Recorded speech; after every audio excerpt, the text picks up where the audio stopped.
Okay, so hi, Mr. Reinhardt. My name is Josh Handelman. I've heard you've been looking over my application and that you were intrigued by my story originally when I wrote you guys in an email. But as I've been gone for the last 2 months, I thought that I would share more of my story with you because so much has been added on. And it's pretty incredible being back in America and just learning so much about myself and feeling really good about my future ahead. So I guess I could start off with my freshman year of high school. Pretty much through middle school, I carried myself through getting good grades with natural intelligence. It wasn't as tough. I didn't really need to study, and I did okay. And then I got to high school, and it was a bit of a culture shock. I went to a middle school with 150 kids in my grade, and I went to a high school with 1,100 kids in my grade.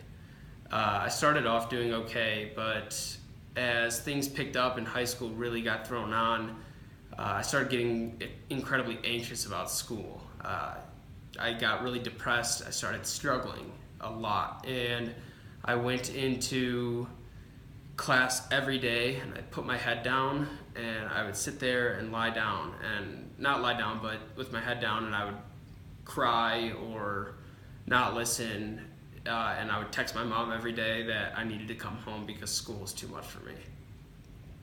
Eventually, I would end up pushing through year by year at the end, last minute, until, because I was just able to push through last minute but not really do great work, and I got through. And then I would go to summer, and I had a job either coaching basketball or at a golf course, and I'd play a lot of golf as I was a 4-year golfer from my high school. And I knew the next year that I was going to high school again. So I always had a certainty in my mind. So I was worried about school, but never really that worried. And I went through high school pretty much 3.5 years like that, starting with my second semester of freshman year.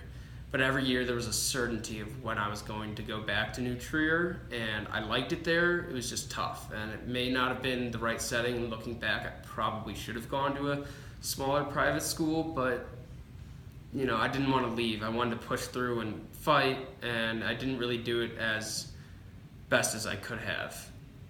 And I've battled with depression and anxiety for all of those years with school and my home life, and I met with therapists. I did an outpatient program for a bit, and it was nice, but it was more of just a break from school than anything. And finally, summer came going into college, and I got accepted into, I believe, 6 or 7 universities originally, including University of Denver.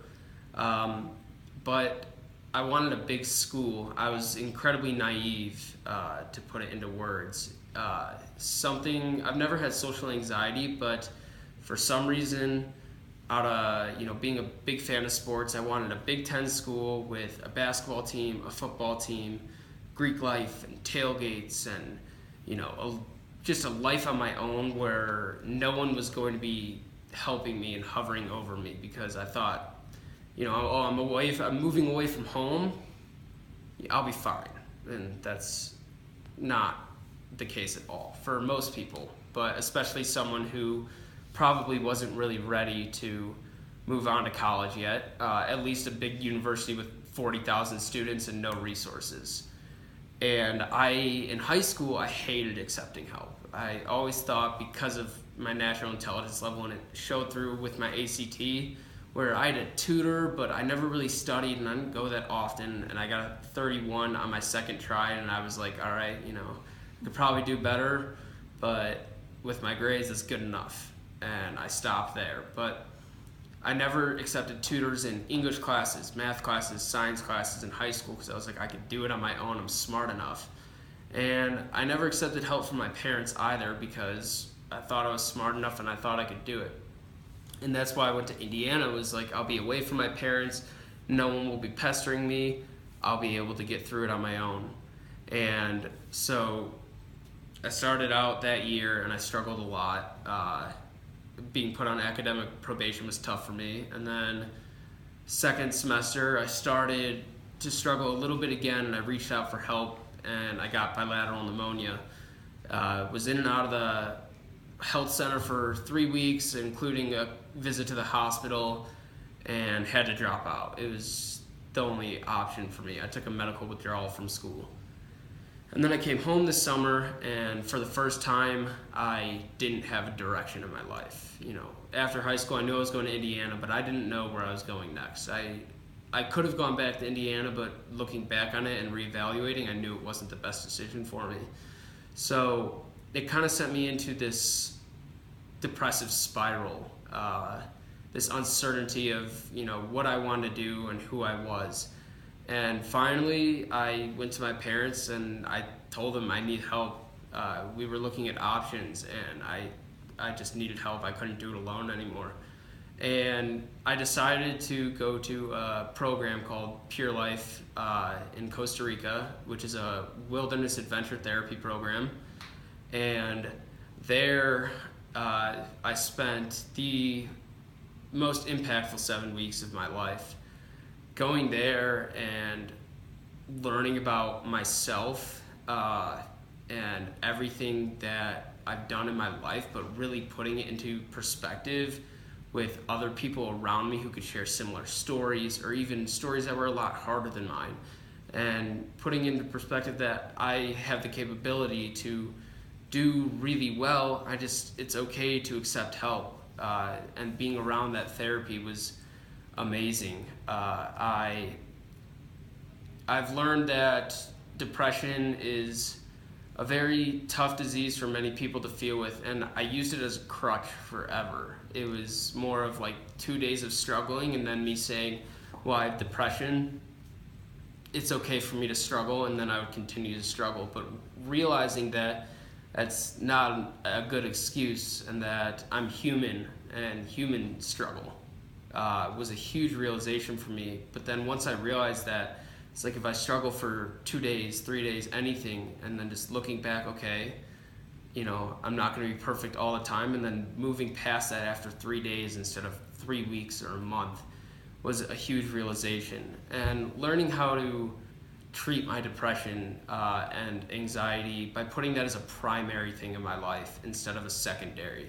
I always, you know, wanted to treat it, and I liked going to therapy, but it was like, I'm going to do the things I like to do the most and then worry about my depression. And the truth is, if I treat my depression with the things I know and make sacrifices, you know, maybe missing out on a Cubs game back home, or missing out on a night out, or missing out, you know, doing the things that I like a couple times, but making the sacrifices of going to bed early and exercising every day and eating healthy, which are huge things that go into it, ultimately I would be happier, and then the things I would like to do would be even more fun for me, and just getting a grip on my depression. And I spent 7 weeks in the jungle, hiking 9 miles a day with 50 pounds on my back, and learning how to surf and whitewater raft. And especially in the hiking itineraries, it got to the point where it was like, I just hiked for 2 weeks, 9 miles a day, and if I can do that, I'm pretty sure I can do a math assignment for 30 minutes, or I'm pretty sure I can get to the gym for an hour if I need to, because sleeping on the ground with no mattress and just no tent, no roof or anything, just puts everything back into a different perspective that you do back home. And you take things for granted, but I've learned not to do that anymore. And I actually did really well in the program. It took me 7 weeks to graduate, and the average student is about 10 to 11. But I went in there accepting that I needed help because I chose to go. And a lot of students take 4 weeks to adjust, and I adjusted in about 2 days. And I worked incredibly hard. So now coming home, I am excited to be home, but I'm more excited to continue my treatment. And it doesn't end leaving Costa Rica. It really starts now, because being surrounded by people who are trained in therapy, it's easy to have reminders of, oh, you're doing this, oh, you're doing that, but to have distractions around me now, and have to do it on my own is really where it gets exciting. And I'm excited to throw myself into, hopefully this school, because in the same way that I threw myself into the program, I could put what I learned there into place here. And there's no more using depression as a crutch in school. There's having a clear mind, this clarity I've had in my mind and in my voice, which you might not be able to hear because you never knew me beforehand, but it's been about 4 years since I've had that. And just feeling so good about myself physically and mentally, and I love challenge now. I used to shy away from it, and it's something that I embrace and I look forward to doing. I've always known I've had the intelligence to do well in school, but I never pushed myself. I never motivated myself, and I learned how to do that in Costa Rica. And with the things that I learned there about myself, about other people, really about this world, I'm excited to throw myself into a new school and work incredibly hard to push myself as best as I can to find the success I did there. And I hope that you will review my appeal and that it works out for the best for me. I know this program, this LEP program here and the school here has the help that I need to continue to find success while pushing through on my own.